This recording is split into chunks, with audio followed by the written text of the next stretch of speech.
Okay, so get this, right? Rumors are swirling that the new iPhone 17 Air might be thinner Thinner than a pencil. than a pencil. You Oh, heard that right, no. thinner than a pencil. Seriously, what is Apple cooking up for their September launch? We've got our hands on some leaked info all about the iPhone 17 series, and let me tell you, It's juicy. juicy is an understatement. We're Yeah. diving deep today, folks. Design, obviously, we got to talk Are you? about that thinness, right? But also performance, that new camera setup everyone's buzzing about, and even some big changes to how these new iPhones will connect. Yeah, this isn't just Apple trying to make the thinnest phone just because they can. Right. This is like next level engineering. Think about it. That level of miniaturization, it could revolutionize battery tech, the materials they use. So the supermodel phone, this iPhone 17 Air, Right. it's not just about sleek design. It Yeah. could mean some crazy new tech under the hood. Absolutely. The leaks say they're aiming for somewhere between 5.5 and 6 millimeters thick, Whoa. which, to put that into perspective, is about half the thickness of most smartphones out there today. Half. Half. And then on top of that, they're talking about this 6.6-inch OLED LTPO screen. Okay, hold on. I got to break that down. Yeah, OLED a LTPO. lot of jargon. What does it all actually mean for the average person who just wants a great screen? Well, basically, OLED means you get a super bright, vibrant picture. Those blacks are going to be deep, you know? And the LTPO part, that's the cool stuff. The refresh rate, it adjusts on the fly depending on what you're doing. So scrolling through, say, your social media feeds, super smooth. But when you're just reading an email, It slows down. it chills out, saves you battery. Okay, so smooth scrolling, A&D, longer battery life. I'm listening.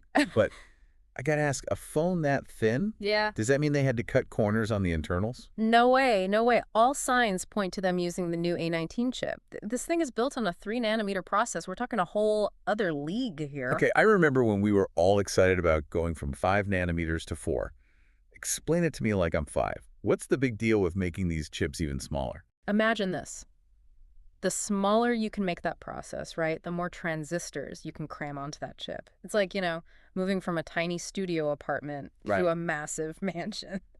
More space means more power, more efficiency. We could be talking dedicated AI cores, image processing that'll blow your mind, and all while using less battery. Less battery. Some people are even saying this could be the first iPhone with 2-day battery life. Whoa, hold on. 2 days. Yeah. I remember when I could barely make it through a workday on my old iPhone. All right, enough about battery life. Cameras. What are we looking at? Any crazy upgrades there? Spill the beans. Looks like they're really differentiating between the models this time. The iPhone 17 Air is rumored to have a single 48MP camera. Okay, 48 megapixels. That sounds impressive. Yeah, you'd think so, right? But megapixels aren't the whole story these days. What do you mean? The real magic is in computational photography. That's the software side of things, how they process the image after you take it. Now, the Pro Max, on the other hand, Yeah, the Pro Max. that's where things get interesting. They're saying it's getting a triple 48MP system. Wide, ultra-wide, and telephoto, all 48 megapixels. And they're all getting larger sensors, which means way better low-light performance. So basically saying goodbye to grainy nighttime pics. Pretty much, yeah. Apple's really putting the other camera phones on notice with this one. Could already picture the ad. Capture the magic, even in the dark. So before we wrap things up, there's one more thing I just got to talk about. Yeah. Apple going rogue with the chips. Oh, yeah. This is where things get spicy. From what we're hearing, Apple's developing its own Wi-Fi, Bluetooth, even cellular modem chips. They're basically taking control of the entire iPhone's connectivity ecosystem. Isn't that a risky move? Mhm. What if their chips aren't as good as what they're getting for other companies? It's definitely a bold move. There's huge potential, though. Think about it. Tighter integration between the hardware and the software could lead to some insane efficiency and performance gains. Imagine features that no other phone can offer because Apple controls the entire stack from top to bottom. The downside could mean higher prices, at least at first. And it could shake things up with their partners, companies like Qualcomm. They're the ones making their modem chips right now.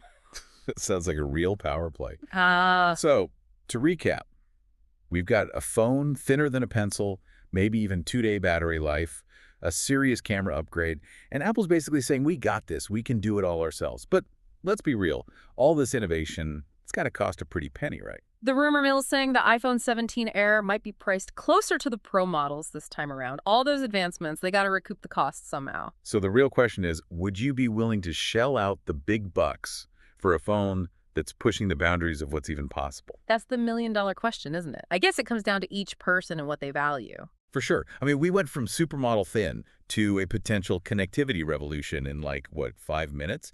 It's clear Apple's flexing their muscles with this iPhone 17 series, pushing the entire industry forward. But here's something to chew on. What if Apple's in-house chips are a smash hit? Will the other tech giants follow suit? Could we be headed towards a future where our devices are crazy integrated, more powerful than ever, but also completely locked into a specific ecosystem? Something to think about, isn't it? Definitely something to keep an eye on, for sure. Thanks for joining us for this deep dive, everyone. We'll be back next week with more tech rumors and speculation. See you then.